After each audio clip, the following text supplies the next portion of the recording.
Iran और Israel जो वार है उसका फुल डिटेल यहाँ पे हम लेके आए हैं कि वास्तव में जो वार है किस तरह से सिनारियो बनाया, कैसे वार हुआ और कौन पहले इसमें लड़ाई किया, किसका बदला लिया और क्यों इतना वार बढ़ गया, जैसे कि अब ये ग्लोबल वार में कन्वर्ट हो चुका है, वर्ल्ड वार 3 की ओर बढ़ चुका है। हम बात करते हैं मिडल ईस्ट की। मिडल ईस्ट में अभी आग लगी हुई है। इजराइल और ईरान के बीच जो वार चल रहा है वो बहुत बड़ा वार में कन्वर्ट हो चुका है। इजराइल का पक्ष लेने के लिए अमेरिका आ गया है, जिससे ईरान और इजराइल दोनों आपस में लड़ाई कर रहे हैं। हालांकि इजराइल का पक्ष अमेरिका दे रहे हैं और ईरान अपने में खुद लड़ रहे हैं। इसके बीच जो टकराव हुआ था वो क्या क्या था, इसमें जो पूरी बात है वो अमेरिका खुलकर इजराइल का सपोर्ट कर रहा है। ईरान ने मिसाइल से भी जवाब देना शुरू कर दिया है और गल्फ देशों तक हमले पहुंच चुके हैं। यानी इसमें अब सिर्फ 2 देश इन्वॉल्व नहीं रह गया, यानी इजराइल और ईरान ये दोनों देश न रहकर अब गल्फ कंट्री भी इसमें एंट्री ले चुके हैं। और साथ में अभी अभी जब सुनवाई में आया कि आज ही का खबर है, इसमें हुती लोग भी, यमन की हुती हैं, वो भी इस युद्ध में शामिल हो चुका है। और कुछ रिपोर्ट में ये भी कहा गया था कि 5000 किलोमीटर दूर तक डियागो गार्सिया है, वहां तो उसको निशाना बनाया गया था ईरान के द्वारा। यानी मोसाद जो इंटेलिजेंस है कहाँ का, इजराइल का, उन्होंने साफ कहा था कि ईरान का जो रेंज है मिसाइल का वो मात्र 2000 किलोमीटर है, उससे ज्यादा नहीं है। लेकिन वो मिसाइल ईरान ने 5000 किलोमीटर दूर स्थित जो यूके का जो सैन्य बेस है उसको यूएस ने ले रखा है, उस पर ईरान ने हमला कर दिया था। तो ये एक बड़ी सुर्खियों में बना हुआ है। तो हम ये कयास लगाते हैं कि क्या ये वर्ल्ड वार की शुरुआत हो चुकी है, क्या अमेरिका वार को कंट्रोल कर रहा है या फिर बढ़ा रहा है, इसके बारे में हम बात करेंगे। और इंडिया पर भी इसका क्या असर पड़ सकता है इसके बारे में भी हम अच्छे से अध्ययन करेंगे। तो आज जानते हैं कि इस वीडियो में पूरी सच्चाई है क्या। पहले बात करते हैं कि युद्ध की सच्चाई है क्या, युद्ध की शुरुआत कैसे हुई थी। युद्ध की शुरुआत हुई थी 28 फरवरी 2026 को। इसमें क्या हुआ था कि अमेरिका और इजराइल ने ईरान के स्ट्रेटेजिक टारगेट पर हमला किया गया था। और ईरान का क्या क्या टारगेट था, जैसे कि न्यूक्लियर फैसिलिटी, जैसे नातांज पावर प्लांट है वहां पे हमला किया, मिसाइल बेसेस हैं, मिलिट्री सेंटर है, यहाँ सब पे हमला होते हुए हमने देखे हैं। और इसका उद्देश्य मेन था कि ईरान की मिलिट्री पावर को कमजोर कर देना ताकि वो और आगे न बढ़ पाए। यानी इसकी जो लड़ाई है वो परमाणु कार्यक्रम को आगे बढ़ा रहा था, उसके लिए ये युद्ध हुआ।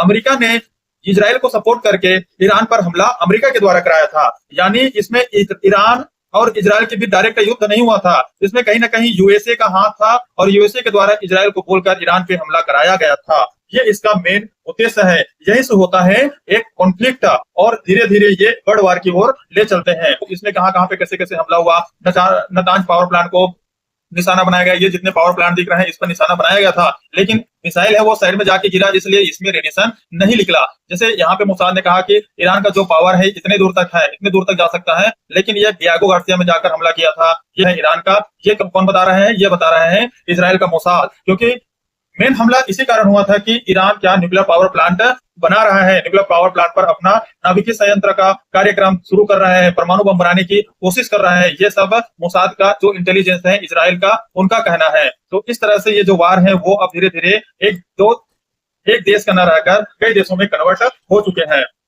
बात करते हैं अब इसमें अमेरिका का मेन रोल क्या रहा। सबसे बड़ा सवाल है कि अमेरिका ने इजराइल का साथ कैसे दिया। कैसे दिया का मतलब है कि किस तरह से उनका सपोर्ट मिला ताकि इजराइल ने ईरान पर हमला किया। तो फर्स्ट बात आते हैं, इसमें 3 तरीके हैं। पहला है मिलिट्री सपोर्ट का, जिसमें एडवांस्ड वेपन इसका यूज हुआ है। ये कौन दिया है, ये दिया है अमेरिका द्वारा इजराइल को दिया गया है और इस पर हमला किया, ईरान पर हमला किया गया। इंटेलिजेंस सपोर्ट जो वही मोसाद है, जिसका इजराइल का इंटेलिजेंस। डिफेंस फील्ड की बात किया जाए तो इजराइल की सुरक्षा में मदद कौन कर रहा है, अमेरिका कर रहा है। मिसाइल इंटरसेप्शन कौन दे रहा है, अमेरिका दे रहा है। इनका जो मिसाइल इंटरसेप्शन है, एंटी मिसाइल सिस्टम है आयरन डोम, वो भी इजराइल की सुरक्षा में है। और ये बहुत बड़ा, बहुत सुरक्षा युक्त एक मिसाइल, एंटी मिसाइल सिस्टम है जो आने वाले जो मिसाइल है उनको इंटरसेप्ट कर देते हैं। स्ट्रेटेजिक प्लानिंग क्या था, इसका मेन प्लानिंग था कि टारगेट सिलेक्शन करना और अटैक करना कोऑर्डिनेशन बना के। जैसे कि ईरान पे जहां जहां हमें अटैक करना है, जैसे कि मिलिट्री बेस पे या परमाणु के आसपास परमाणु क्षेत्र जहां बना रहे हैं उस पर, ताकि वो बना ना पाए, तो ये कोऑर्डिनेशन से होता है। यहाँ से कोई अगर कोऑर्डिनेशन मिलता है तो यहाँ पे जाके डायरेक्ट अटैक करता है, ये मिसाइल के द्वारा ही संभव होता है। तो इस तरह से अमेरिका का रोल इसमें देखने को मिला है। यानी यहाँ सिर्फ इजराइल का ही नहीं बल्कि इनडायरेक्ट रूप से कहीं ना कहीं यूएस बैक्ड ऑपरेशन था, ताकि यूएस इसमें भाग लेकर ईरान को बुरी तरह से पछाड़ सके। ये एक बहुत बड़ी लड़ाई है, बहुत पहले की लड़ाई है। कहीं ना कहीं ईरान को कमजोर करने के लिए अमेरिका इजराइल के द्वारा ईरान पर हमला करा रहा है। अब बात करते हैं कि इजराइल का ईरान पर हमला कैसे हुआ। इजराइल ने ईरान पर जो हमला किया उससे कई चीजें प्रभावित हुआ। जैसे कि न्यूक्लियर साइट हम बात किए थे अभी नातांज के बारे में, तो वो थोड़ा डैमेज हो गया। मिसाइल स्टोरेज जो है वहां उसको डिस्ट्रॉय कर दिया गया और मिलिट्री इंफ्रास्ट्रक्चर को कमजोर कर दिया गया, यानी बहुत सारा यहाँ पे डैमेज स्थिति हुई। इससे ईरान की जो कैपेबिलिटी है वो उस पर असर पड़ा, लेकिन पूरी तरह से अभी भी खत्म नहीं हुआ। इसलिए आज तक ये युद्ध हो गया, 30 दिन हो गया ये युद्ध को, आज तक ईरान इसमें डटा हुआ है। तो कहीं ना कहीं अब जो युद्ध है वो अगर दो देशों के बीच होता तो आज तक ये युद्ध खत्म हो जाता। जिस हिसाब से इजराइल ने ईरान पर हमला किया, तो ईरान भी चाहेगा कि इजराइल पर हमला करना। तो ऐसी स्थिति में ईरान ने क्या किया, मैसिव मिसाइल अटैक किया, यानी ज्यादा मात्रा में इजराइल पर मिसाइल अटैक किया। टारगेट को क्या क्या बनाया था, इसमें टारगेट जो था वो इजराइल के शहर, जो प्रमुख जो उनके शहर हैं, मिलिट्री बेसेस हैं, ड्रोन और बैलिस्टिक मिसाइल से इसमें हमला किया। बैलिस्टिक मिसाइल क्या होता है, जैसे ड्रोन है, ड्रोन का अगर देखा जाए तो यहाँ रिमोट कंट्रोल होता है, यानी बंदा कहीं और है, कहीं और से ऑपरेट कर रहा है और ड्रोन कहीं और है। यहाँ पे अगर मिसाइल इसमें भर के भेज दिया जाए, बम भेज दिया जाए, तो वो स्थान पे जहां इसको कोऑर्डिनेट किया है, जहां पे ये गिराना है, वो मिसाइल को वहां पे गिरा के आएगा। तो ऐसे में ड्रोन भी बहुत महत्वपूर्ण एक तरह से मिसाइल सिस्टम है। और दूसरी चीज है बैलिस्टिक मिसाइल।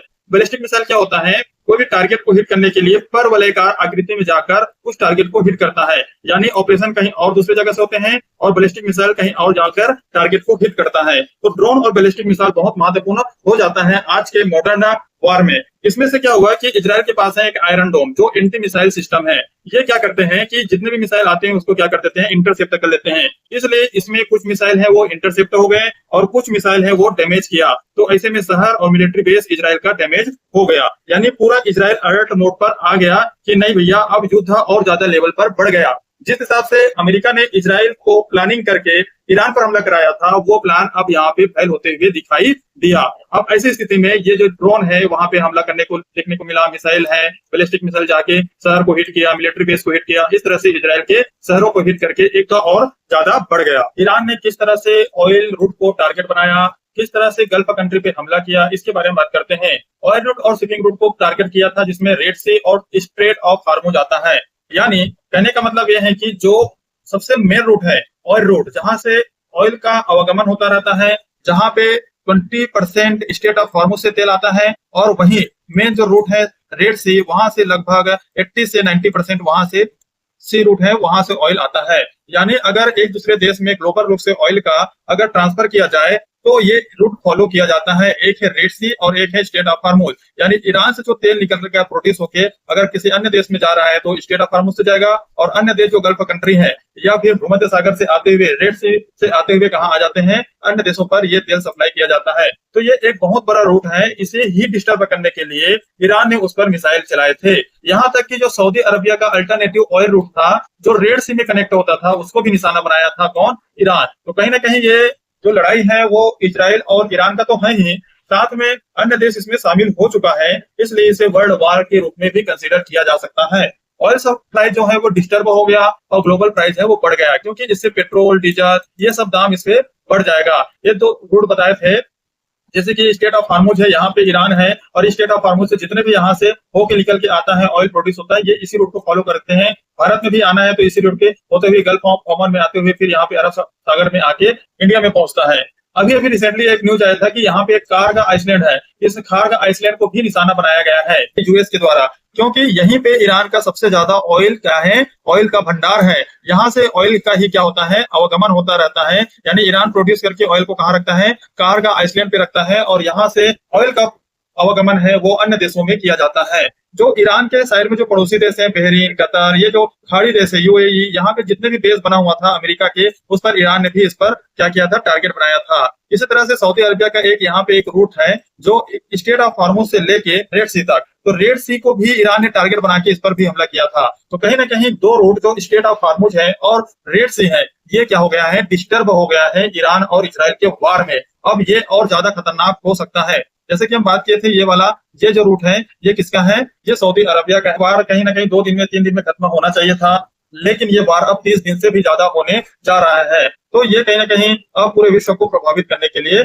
आ चुका है। जब हम बात किए थे डियागो गार्सिया, उसको भी यहाँ पे निशाना बनाया गया था। जैसे कि हम बात किए थे कि इजराइल का जो इंटेलिजेंस है मोसाद, उन्होंने बताया था कि 2000 किलोमीटर से ज्यादा मिसाइल नहीं जा सकता है, लेकिन ईरान ने वो कर दिखाया। ईरान ने जहाँ ब्रिटिश के द्वारा बनाया गया ये क्या आइसलैंड था, त्यागो गार्सिया, यहाँ पे एक सैन्य अड्डे है किसका, यूके के द्वारा यूएस को दिया गया सैन्य अड्डे हजार के बारे में बात किया था, वहाँ 5,000 किलोमीटर से ज्यादा दूरी पर मिसाइल चला दिया गया। तो ये यहाँ पे क्या है, एयरक्राफ्ट खड़ी रहती हैं, जैसे कि B2 B1 जो जितने भी बम्पर एयरक्राफ्ट हैं यहाँ पे खड़ी रहती हैं, जो अमेरिका का है। और यहाँ डियागो गार्सिया पर, यह है डियागो गार्सिया, यहाँ है ईरान से यहाँ पे टारगेट किया गया और इसको भी हिट किया गया। हालांकि इसमें कोई ज्यादा नुकसान नहीं हुआ, लेकिन धीरे धीरे यहाँ पे ईरान का पावर भी पता चल रहा है। तो लेकिन जहां जहां पर ये अमेरिका का बेस था, वहां वहां पर भी ईरान ने हमला करना शुरू कर दिया था। ऐसे में इराक, सीरिया, बहरीन, ये सब वो जगह है जहां पे अपना बेस बना रखा है। कौन सा इसमें शामिल हुआ था, यमन जो हूती लोग हैं और लेबनान जो हिजबुल्ला लोग हैं, यहाँ पे क्या हो गया, इस युद्ध में शामिल हो गया।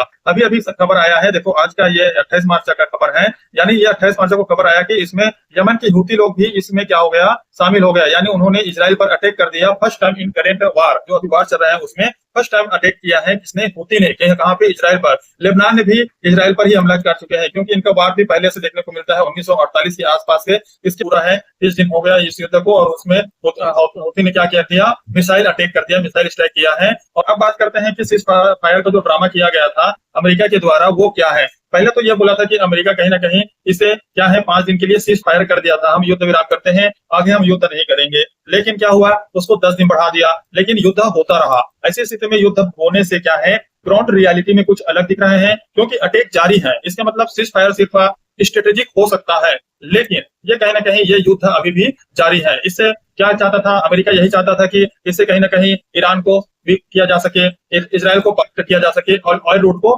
सिक्योर किया जा सके। जहां पे स्ट्रेट ऑफ हार्मोज और रेड सी पे जहां पे रूट अभी बंद है, उसको क्या किया जाए, सिक्योर करके रखा जाए, उस रूट में आवाजाही होता रहे, ऑयल का सप्लाई होता रहे, ये है। लेकिन स्ट्रेट ऑफ हार्मोज में बैठा है ईरान, इसलिए उसको अब वहां पे एक प्रकार से ऑयल सप्लाई बंद हो गया है। यानी वार कंट्रोल भी करना चाहता है और इन्फ्लुएंस भी बढ़ाना चाहता है। ऐसे में वार तो कंट्रोल तब होगा जब आपस में दोनों लीडर बातचीत करेगा। लेकिन ईरान से खबर आया है कि किसी कोई हमसे बात नहीं किया है, चाहे अमेरिका हो या इजराइल हुआ, क्योंकि अमेरिका जिस हिसाब से बार बार ट्वीट कर रहे हैं अपने ट्विटर में, ये पता चलता है कि वो अपने में मनगढ़ंत कहानी बना बना के ट्वीट किया जा रहा है। इससे बहुत प्रभाव होता है, शेयर मार्केट पर भी दबाव देखने को मिलता है, कभी अचानक उड़ जाता है, कभी अचानक नीचे गिर जाता है। तो एक ट्वीट का भी इसमें हिसाब किताब होता रहता है। अब कहीं ना कहीं अमेरिका धीरे धीरे इनके जो पावर है वो कहीं ना कहीं सप्लाई हो रहे हैं कहीं अन्य जगह पे, क्योंकि अन्य देश अब इसे पावरफुल नहीं मान रहा है। अब ईरान की बात कर लो, ईरान 30 दिन तक अभी भी युद्ध नहीं हार पाए, तो ऐसे में पावर कौन, यही तो है सबसे बड़ा लड़ाई जो है वो पावर का है। जो अब सबसे मेन बात है कि इससे इंडिया पे क्या प्रभाव पड़ा। सबसे बड़ी बात है कि इंडिया के लिए इसका अभी युद्ध का असर धीरे धीरे इंडिया पे देखने को मिलेगा। क्योंकि पहले अगर बात किया जाए ऑयल पे, तो पेट्रोल महंगा हो रहा है, क्योंकि कहीं ना कहीं हम आयात करते हैं। 85% से ज्यादा जो ऑयल है वो हम इन्हीं देशों से आयात करते हैं, चाहे वो रूस से हो, चाहे अरब खाड़ी, चाहे खाड़ी देश का हो, वहां से हम 85% क्या करते हैं, तेल का आयात करते हैं। ऐसी स्थिति में पेट्रोल महंगा हो जाएगा, एलपीजी गैस महंगा हो जाएगा। दूसरी बात किया जाए, इन्फ्लेशन अचानक, इसमें हर चीज महंगी हो जाएगी, साग सब्जी, जो आने वाली समय है उसमें सब चीज महंगा दिखाई देने शुरू हो जाएगा। क्योंकि जिस हिसाब से यहाँ पे ऑयल का सप्लाई रुका हुआ है, उसी हिसाब से अब महंगाई भी बढ़ना शुरू हो जाएगा। बात करते हैं मार्केट की, तो मार्केट में निफ्टी 50 भी अचानक गिर गया, बीएसई का जो सेंसेक्स है वो भी प्रभावित हुआ। आने वाले समय में भी ये गिर सकता है, और अनुमान लगाया जा रहा है कि 10 से 14% तक गिरावट आने वाले समय में भी अभी देखने को मिल सकता है। क्योंकि एक बहुत बड़ा ये हमला है और बहुत बड़ा ये युद्ध के रूप ले चुका है। धीरे धीरे ये युद्ध अब ग्लोबल हो जा रहा है। ऐसी स्थिति में ये मार्केट का गिरना भी संभव है। अब बात करते हैं कि फाइनल कंक्लूजन क्या निकाला जाए कि हाँ भैया देखो, ईरान और इजराइल का युद्ध तो हो रहा है, इसमें ये दोनों देश तो परेशान ही है, साथ में अन्य जो ग्लोबल देश हैं वो भी परेशान होते जा रहे हैं। अन्य देश में जैसे यमन, हिजबुल्ला, ये सब इसमें आके और इस वार को और भयानक व्यापक रूप बना रहे हैं। ऐसी स्थिति में सभी देश इसमें आके इन्वॉल्व हो जाएगा, तो वर्ल्ड वार की तैयारी यहीं से शुरू हो सकता है। तो आने वाले दिनों में इस जो युद्ध है उसको वर्ल्ड वार का स्टार्ट भी बोल सकते हैं। पहले तो ये बोल सकते हैं कि जहाँ यूक्रेन और रूस का जो युद्ध हो रहा है वो आज लगभग 4 साल कंप्लीट हो चुका है, उसी स्थान पे अगर ये वाला युद्ध अगर देखा जाए तो ये भी कहीं ना कहीं लंबी खींचने वाली है। क्योंकि ये युद्ध अब रुकने का नाम इसलिए नहीं लेता, क्योंकि जहां अमेरिका एक पावरफुल कंट्री बन के आया था, वो अब अपने आप को खुद कमजोर कर रहा है। ऐसी स्थिति में कोई भी देश उनके बात को मानने को राजी नहीं है। अब इसमें जो क्लियर जो विनर है उसके बारे में हमें पता ही नहीं, क्योंकि इसमें देखा जाए तो ईरान अभी भी स्ट्रांग है। इजराइल को क्या कर रहा है, अमेरिका प्रोटेक्ट कर रहा है, और अमेरिका है वो इन दोनों को कंट्रोल कर रहा है कि भैया आप मिसाइल चलाओ उसके ऊपर, क्योंकि पता है कि इजराइल अमेरिका की बातों पर आकर ईरान पर हमला किया। तो कहीं ना कहीं ईरान को भी ये डाउट हो गया कि हम उनके जितने भी शहर हैं जो खाड़ी देशों में जितने भी उनके मिलिट्री बेस हैं, वहां पे क्या किया गया, उनके ठिकानों को भी निशाना बनाया गया। तो ईरान और इजराइल इसमें तो पूरी तरह से क्या है, युद्ध में शामिल है, लेकिन अमेरिका इस युद्ध को कंट्रोल कर रहा है। असली नुकसान अगर देखा जाए तो ग्लोबल इकोनॉमी को हुआ, जिसमें मार्केट को भी हम गिरते हुए देखा, लोगों के खर्चे भी बढ़ गए, यानी महंगाई भी बढ़ गए। इस तरह से आम जनता को भी ज्यादा इसमें परेशानी उठाना पड़ रहा है। याद रखिए, जितने भी यहाँ पे हम युद्ध देखे हैं वो सिर्फ देशों के बीच नहीं है, ये पूरी दुनिया की जिंदगी पर असर डाल रहा है। बात किया जाए कि आगे और क्या हो सकता है, आगे की बात किया जाए तो ये युद्ध कैसे खत्म होगा। युद्ध खत्म करने के लिए दो तरीके हैं। पहला तरीका यह है कि भैया देखो, आपस में दो देश आके बात कर लो, यानी डायलॉग कर लो, या फिर डिप्लोमेट कूटनीति के हिसाब से कोई भी दूसरे देश हैं उनके साथ आपस में मध्यस्थता रख के कर सकते हो, या फिर पीस यानी शांति, यानी DDP यानी डिप्लोमेसी, डायलॉग और पीस। ये तीन ऐसे वर्ड है जिसके चलते दुनिया में शांति लाई जा सकती है। बट अमेरिका ये बोल रहे हैं कि हमने ईरान से बात किया, लेकिन ईरान बोल रहे हैं कि हम अमेरिका से बात नहीं किया। तो ये दोनों के बीच नेगोशिएशन हो नहीं रहा है, और अमेरिका बोल रहे हैं कि नहीं, हमने ईरान से बात कर ली है और युद्ध को 5 दिन तक रुकवा दिए थे, अब आगे 10 दिन उसे रुकवा देंगे। ऐसे बोल रहा है अमेरिका, लेकिन युद्ध रुकने का नाम नहीं ले रहा है। तो यहाँ पे अमेरिका नीचे गिरता हुआ नजर आ रहा है। अब अमेरिका ने नया चाल भी चलना शुरू कर दिया, क्योंकि ईरान के जिस हिसाब से यहाँ पे हमला कर रहा है वो ये टाइम टेकन है। 5 दिन 10 दिन जो बोल रहे हैं वो टाइम टेकन है। इसमें अमेरिका कहीं ना कहीं और जाके कहीं ना कहीं अपने सैन्य ठिकानों को और मजबूत करने का काम करेगा, और ईरान को पस्त करने के लिए बहुत सारा स्ट्रेटेजी या बहुत सारा प्लानिंग कर रहा है। ऐसी स्थिति में अमेरिका को क्या है, यहाँ पे युद्ध न करके यहाँ पे डायलॉग और पीस की बात करनी चाहिए, ताकि इस युद्ध को रुकते हुए देख सके। नहीं तो आने वाले समय में जनता अमेरिका के जो राष्ट्रपति हैं डोनाल्ड ट्रंप को बहुत बुरे तरह से एक हिसाब से राष्ट्रपति कहेंगे। अब बात करते हैं कि अमेरिका ने एक और नई चाल चली है कि अब नेक्स्ट जो नंबर है वो क्यूबा को बताया जा रहा है। तो क्यूबा